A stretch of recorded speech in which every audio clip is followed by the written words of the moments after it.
आज है डेट 16 मार्च 2025। तो हम देखने जा रहे हैं question number 121, best time to buy and sell stock. So basically इसमें सीधा एग्जांपल ही देख लेते हैं और हमें क्या करना है वो देख लेते हैं। हमें प्राइसेस की एक लिस्ट दे रखी है, अरे दे रखी है। इसमें हमें स्टॉक ख़रीदना है और बेचना है ऐसे पॉइंट ऑफ टाइम में, ऐसे प्राइस पे जो हमें मैक्सिमम प्रॉफिट दे। तो अगर मैं 1 का बाय करूं और यहाँ 6 का बेच दूं, है ना, ऑन डे 5, तो मेरे को मैक्सिमम प्रॉफिट मिलेगा। तो हमें ये करना है, ठीक है।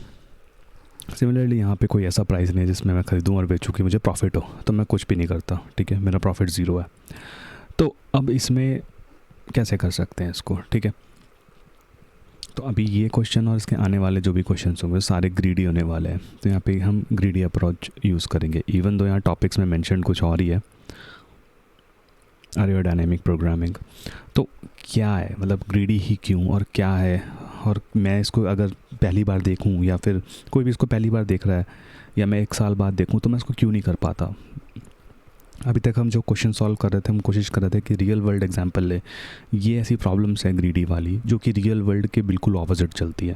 ये रियल वर्ल्ड है ही नहीं, है ना। इवन तो एग्जांपल और सब कुछ बिल्कुल सही लग रहा है, बट ये फिर भी रियल वर्ल्ड में अगर तुम कोड करने की कोशिश करोगे ना इसको उसी माइंडसेट से, तो ये हो ही नहीं पाएगा। क्योंकि मैं अगर देखूँ इस एग्जांपल में, तो मैं सोचूंगा कि मैं अगर 1 पे ख़रीदता हूँ इसे, मिनिमम प्राइस निकाल लिया किसी तरह, मैंने 1 पे ख़रीदा, 5 में मैं बेच देता हूँ, अच्छी बात है। फिर इसका मैं रिज़ल्ट कहीं स्टोर कर लेता हूँ, मैं तो ये सोचूंगा ना, फिर इसको 3 पे बेच देता, फिर इसको 6 पे बेच देता, है ना। अब क्या पता यहाँ पे ये प्राइस 1 की जगह 2 होता, तो मैं क्या करता, और आगे जाके कहीं 1 आता, तो मैं कैसे करता, है ना। तो मेरे को लगता कि पहले मैं एक सारा लूप चलाता हूँ, 1 पे ख़रीदता हूँ और इस सब पे बेच पे देखता हूँ क्या प्रॉफिट है। सिमिलरली मैं 2 पे ख़रीदता हूँ, फिर सबको बेच के देखता हूँ कि क्या प्रॉफिट है, जो भी है, मतलब समझ रहे हो ना। तो यहाँ इसकी वजह से मैं फंसता जाता और ऐसे सॉल्यूशन की तरफ मैं बढ़ता जो कि मुझे कभी मेरे को एक सॉल्यूशन दिलाता नहीं, एटलीस्ट ओएन वाला। तो ठीक है, तो एक चीज़ क्लियर है, जब हम ग्रीडी को सोचते हैं तो एक ऑप्टिमल सब स्ट्रक्चर होना चाहिए प्रॉब्लम का। उसका क्या मतलब है, आई डोंट नो। बेसिकली एक छोटी प्रॉब्लम जब तुम सॉल्व कर रहे हो तो वो छोटे छोटे प्रॉब्लम मिलके बड़ी प्रॉब्लम में सॉल्व हो जाए। और दूसरी चीज़ है, हम हमेशा लोकल ऑप्टिमल सॉल्यूशन एम करते हैं, हम ग्रीडी होते हैं हमेशा, और हम लोकल ऑप्टिमल लेके चलते हैं कि हाँ यही बेस्ट सॉल्यूशन है, मैं तो यही लेके चल रहा हूँ। अगर मेरे पास एक 100 रुपये का नोट है और मुझे उसको तोड़वाना है और कम से कम नोट्स में तोड़वाना है, तो मैं ग्रीडी रहूँगा और मैं कहूँगा कि सबसे बड़े नोट जो 50 के हैं उसके अंदर तुम पहले मुझे तोड़ के दो उसको, तो वो 2 नोट में ही हो जाएगा। ऐसे 90 करना है तो 50 का 1 नोट, 20 के 2 नोट हो गए तो 40 हो गया, और 10 का 1 नोट, तो वो होना है, ग्रीडी होना है ना।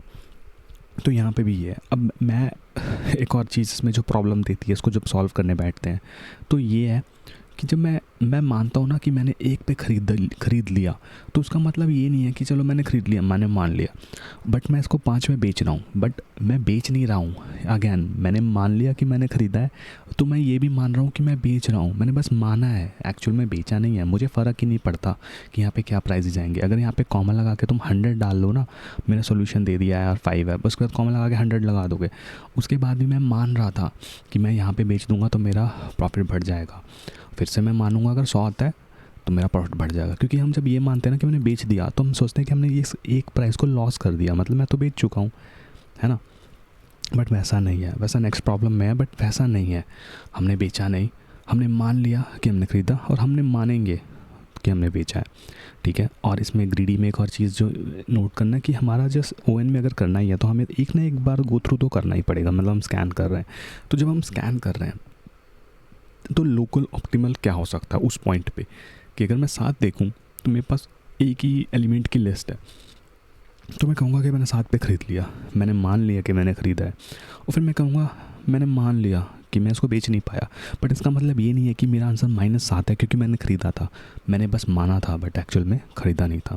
तो अब इसका आंसर ही देख लेते हैं कि हम कैसे कर सकते हैं कोड। तो हम एक काम करते हैं, सबसे पहले एक मिनिमम प्राइस ले लेते हैं जो कि कुछ नहीं है बट हमारा प्राइजेज़ लिस्ट का पहला ही एलिमेंट है, ठीक है। और एक प्रॉफिट ले लेते हैं जो कि हम करेंगे रिटर्न, ठीक है। कर देंगे रिटर्न प्रॉफिट, ठीक है। तो अब हमें क्या करना है, हमें इटरेट करना है हर एक एलिमेंट पे, ठीक है। तो हम कह देंगे कि लेट्स से कि करंट प्राइस हम देख रहे हैं प्राइसेस में, और हम देखेंगे कि अगर हमारा करंट प्राइस, इसको मैं कॉपी कर लेता हूँ। सो लेट्स से कि अगर हम अभी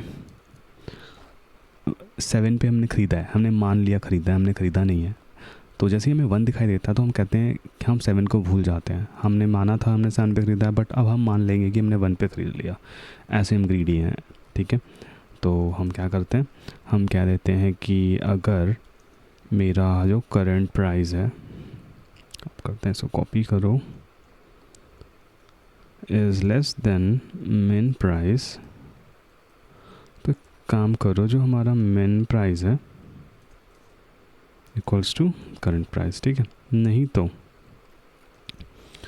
अगर मेरा जो भी करंट प्राइस है माइनस मिनिमम प्राइस करते हैं, मतलब कोई ज़्यादा बड़ा हमें वो मिलता है, और अगर इनका जो सब्सट्रैक्ट करता हूँ, जैसे कि अगर 5th मुझे दिख रहा है, मैं 5 पे हूँ, मैंने 1 पे ख़रीदा है, तो मेरे प्रॉफिट से तो बड़ी ही चीज़ है ना।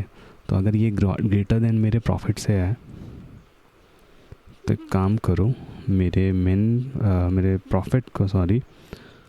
प्रॉफिट को कह दो यही, ठीक है। सो बेसिकली जब मैंने 1 पे आया और 5 पे आया, तो मेरा सबसे पहली बात, मैं 7 पे था, इसने 7 पे देखा ये छोटा तो नहीं ही है करंट मेरे मिनिमम प्राइस से, और यहाँ पे आया और मेरे प्रॉफिट से भी बड़ा तो है नहीं, बिकॉज 7 - 7 तो 0 ही है, तो फिर यहाँ पे चला गया। सेकंड, जब 1 आया तो मैं ग्रीडी हो गया, और मैंने माना था कि मैंने 7 पे लिया है, तो अब मैं मान लेता हूँ कि मैंने 1 पे ख़रीद लिया, ठीक है। तो यही इतना चलता है।